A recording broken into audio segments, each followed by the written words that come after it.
The silence inside the Galactic Council's grand chamber was not peaceful.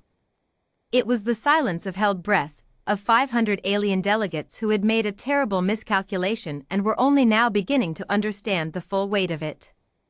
Selene, chair of the Galactic Council, stood at the center of the elevated dais.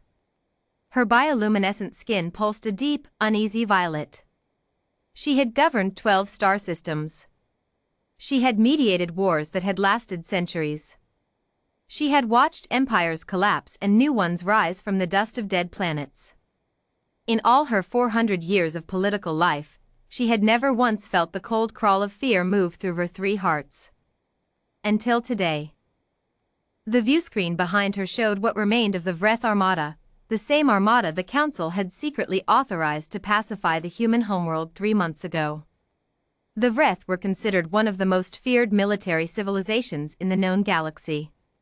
Their fleet had numbered 600 warships. What came back was 11. 3 months earlier, Selene had made what she believed was a pragmatic decision. Humanity had been a member of the Galactic Council for only 40 years, barely a breath in cosmic terms. And yet in those 40 years, they had become a problem. They expanded too fast. They asked too many questions. They refused to accept limitations that every other species had accepted without complaint. They formed alliances without Council approval, developed weapons technologies they had no business developing, and worst of all, they laughed. At everything. Even at the Council itself. They are unstable, the Vreth ambassador had argued. Emotionally volatile. Biologically aggressive. A containment action now would prevent a larger conflict later. Selene had not approved the action directly. She had simply not disapproved it. A quiet arrangement. A non-binding nod. The Vreth would handle the humans. The Council would express diplomatic regret afterward. Humanity would be reduced to a manageable, compliant species, or it would be reduced to ash, and the Council would mourn appropriately. It was supposed to be clean. It was supposed to be fast. Instead, the Vreth fleet had crossed into the Sol system and vanished from all long-range sensors. For 72 hours, there was nothing, no battle reports, no transmissions, no distress signals. Then the 11 surviving Vreth ships had limped back into Council space, hull plating scorched black, engines barely functional, crew rosters showing casualty rates of 98%.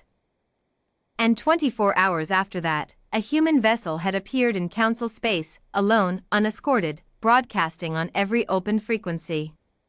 Fleet Commander Ethan stood on the bridge of the USCS Reckoning and watched the Council's docking beacon guide him in. He was a tall man by human standards, though most Council species would have considered him unremarkable, just another soft, short-lived biped with no natural armor, no venom, no echolocation, no regenerative biology. A species that had to wear suits to survive in space, that bled when cut, that died from infections that most galactic civilizations had eliminated 10,000 years ago. And yet. Ethan clasped his hands behind his back as the Grand Chamber came into view through the forward viewports. He had been in tougher rooms. He had grown up in tougher rooms. "Commander," said Lieutenant Yara beside him. "Council is requesting we cut engines and prepare for diplomatic boarding protocols." "Ignore it," Ethan said quietly. "Sir? We dock on our terms today, Lieutenant. Not theirs." He watched her pause, then nod.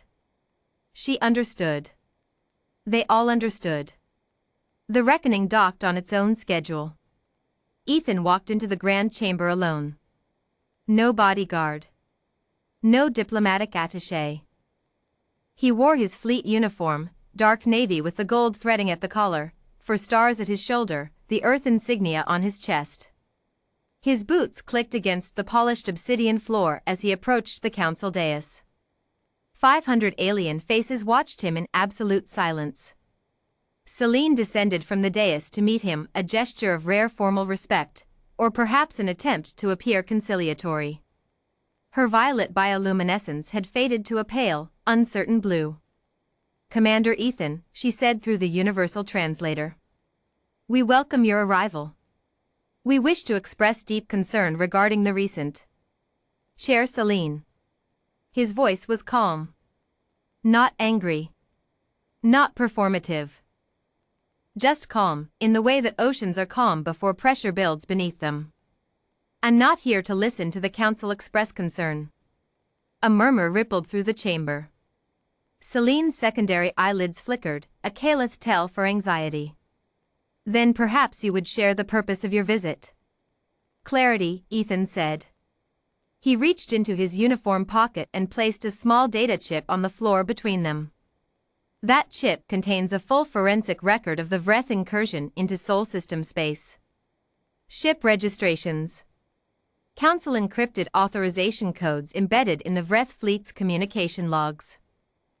A record of every vote, every communication, every quiet nod of approval this council gave to an operation designed to destroy my species. The silence that followed was so complete that the ventilation system was audible. Celine did not reach for the chip. Before you consider your response, Ethan continued, I want to tell you something about humanity that you clearly did not understand when you made this decision. He turned slowly, addressing the entire chamber. We are not new to war. We have been fighting each other since before we had written language. We have survived ice ages. We have survived plagues that killed half our population and come back and built cities on top of our dead. Every weapon system you thought we shouldn't have? We developed because something in our history once tried to kill us, and we decided, collectively, as a species, that we would never be defenseless again. He let that sit for a moment. The Vreth fleet crossed into our system expecting to find a frightened civilization scrambling to negotiate. What they found was a species that had spent 40 years as a council member watching, and learning, and quietly preparing for the possibility that the council might one day decide we were inconvenient. He paused. We had been preparing for exactly this scenario for 31 of those 40 years. Celine finally spoke. Commander. What is it that humanity wants? 3 things, Ethan said. He held up one finger. First, full council acknowledgement of the authorized attack on Earth. Public record. Permanent archive. Every species in this council deserves to know what their leadership authorized. A delegate from the Murith sector began to object. Ethan looked at them. Just looked. They stopped. Second. A second finger. Reparations. The full economic calculation is in the chip. Don't worry, we're not asking for anything your economies can't absorb. We're not interested in crippling you. We're interested in accountability. And third? Celine asked. Ethan lowered his hand. Third, he said, is a guarantee, backed by binding treaty and verified by independent species outside this council's jurisdiction, that no action of this kind is ever authorized against any species again. He looked directly at Celine. Not at us. Not at anyone smaller and newer than us who doesn't yet have the fleet to send a single ship into your chamber and demand answers. The chamber was absolutely still. Celine studied him for a long moment. 400 years of political instinct told her to stall, to negotiate, to find the edges of his position and apply pressure. But 400 years of instinct had also taught her to recognize when a line had already been crossed, when the entity standing before her had already won, and was simply giving her the courtesy of a formal acknowledgement. You came alone, she said finally. One ship.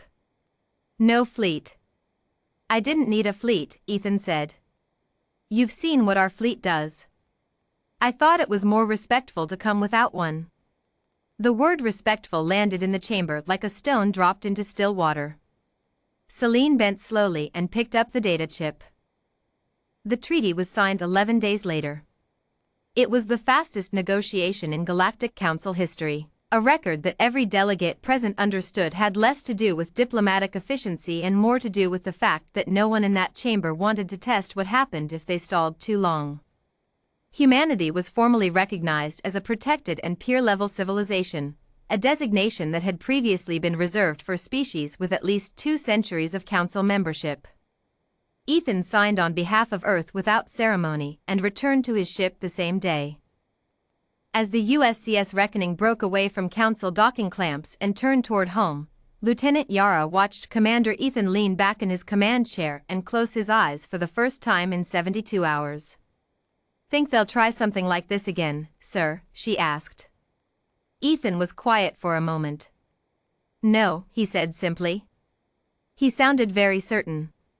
He was.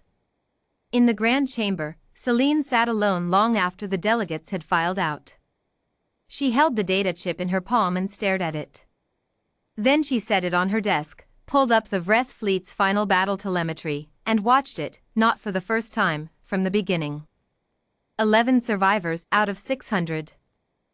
And the humans had sent 1 ship to collect the debt. She dimmed the lights and sat in the dark for a very long time.